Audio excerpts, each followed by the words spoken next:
태어나면서 가장 먼저 갖게 되는 고유자산, 남들과 구별되는 명칭, 이름. 이름이라고 하는 거는 그 사람의 타고난 사주 팔자에 타고난 일종의 부적이라고 볼 수가 있어요. 평생을 불리우는 것은 물론 인생의 부적이 될 수도 있다는 사람의 이름. 그런데 정말 이것이 진짜 이름일까 의심스러울 정도의 이름들이 있다. 정말 이런 이름을 가진 사람이 있는 것일까? 있다. 방시성의 귀녀라는 이름을 가진 방귀녀 씨 정말 있었다. 그녀의 이름은 무슨 뜻으로 지은 것일까? 뭐 집안에 오빠들이 많다 보니까 딸이 귀하다 그래서 그렇게 귀할 기자 계집여자 써서 방귀녀라고 지었대요. 방귀쟁이 특히 그거 제일 뽕뽕뽕 뭐 이런 거 많았고. 최근 그녀는 방지은으로 개명해서 살고 있는데 참 그 이름 하나 때문에 제가 많이 웅크리고 살았거든요. 근데 개명을 하고 나서부터는 제 자신이 그냥 떳떳하고 모든 게 다 긍정적으로 받아들여지니까 그래서 아 사람이 이래서 바뀌고 변화가 되는구나 하는 걸 많이 느끼거든요.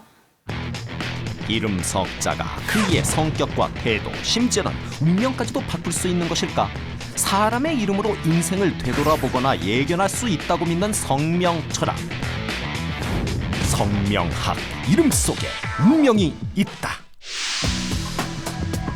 리얼스토리 묘는 지난 방송에서 이름과 성격이 갖는 관계를 풀기 위해 실험을 한 적이 있었다.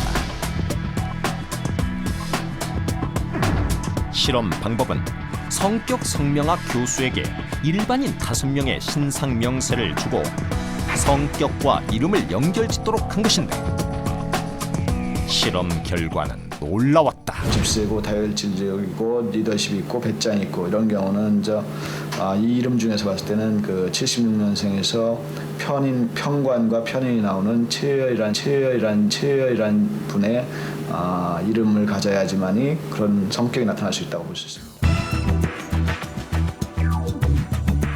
첫 번째 이름과 성격을 정확히 짚어낸 교수. 사교적이고 어디든 잘 적응하고 똑부러지는 기질을 가진다면 음편제적 기질을 가져야 되거든요. 이 5가지 이름 중에서 나지연 씨입니다. 두 번째도 사람과 이름을 정확히 짚어냈다.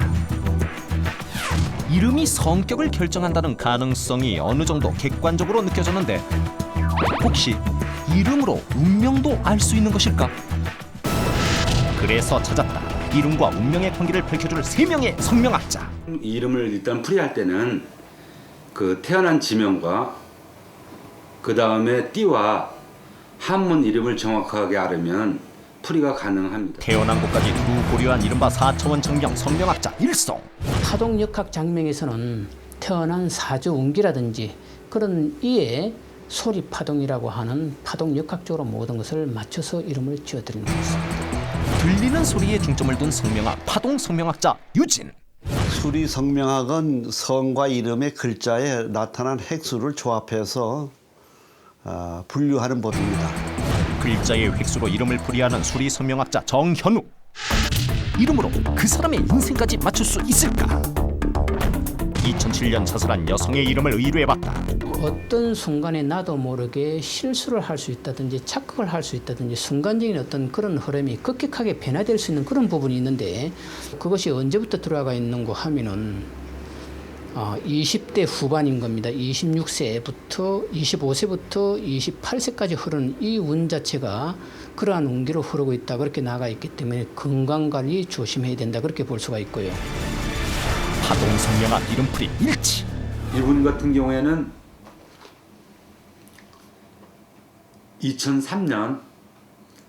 2003년경부터 별로 호우는 아닙니다, 이름이.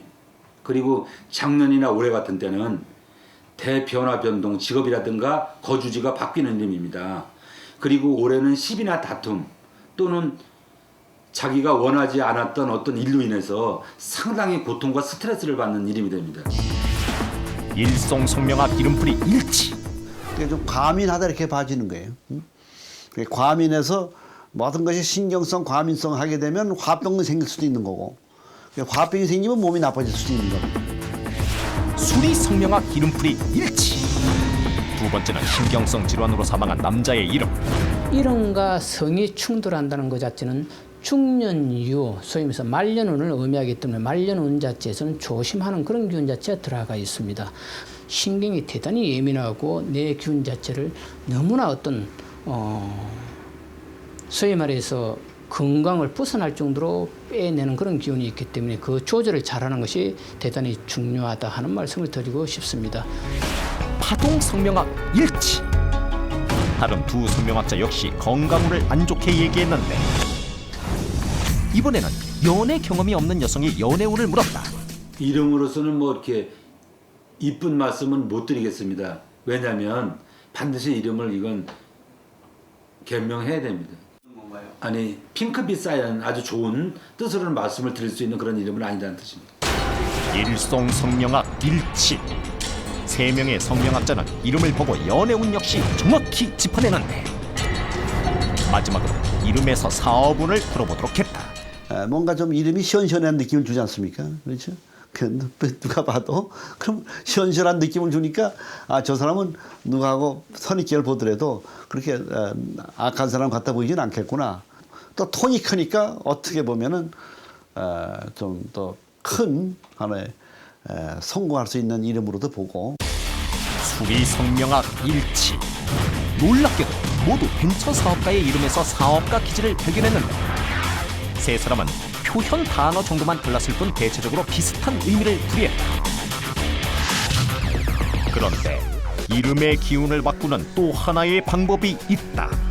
길한 서명을 만들어준다는 곳이 있다는데 이름 자체에 그 사람의 그 성격이 녹아 있기 때문에 모든 그 성공하기 위한 조건으로는 이제 성격이 중요하거든요. 더 나은 삶을 위해 더 좋은 이름을 찾는 사람들. 그만큼 법원을 찾는 개명 신청자 수도 점점 늘어나고 있다. 사회가 인격을 존중하는 방향으로 변해가고 있기 때문에 점점점 그 개명 허위한 숫자는 더욱더 많아지려고 합니다. 놀림감이 든다라거나 또는 이름이 촌스럽거나 어감이 좋지 않은 경우 또 성명학적 사교에서도 개명을 많이 하고 있습니다. 이름에 대해서 무조건 맹신을 하는 것은 상당히 위험한 일인데 모든 것은 본인의 의지의 노력으로 운명이 개척되는 것이니까 이 점을 각별히 명심하시고 맹신하는 일이 없도록 하셨으면 하는 것이 저희 바람입니다. 이름의 예지성은 확실치 않지만 성격이나 인생과 깊게 관련한다는 이름. 사람의 이름에 담긴 운명을 믿는 성명학. 이것은 어쩌면 타고난 운명을 후천적 노력으로 바꿀 수 있다는 믿음에서 출발한 것이 아닐까.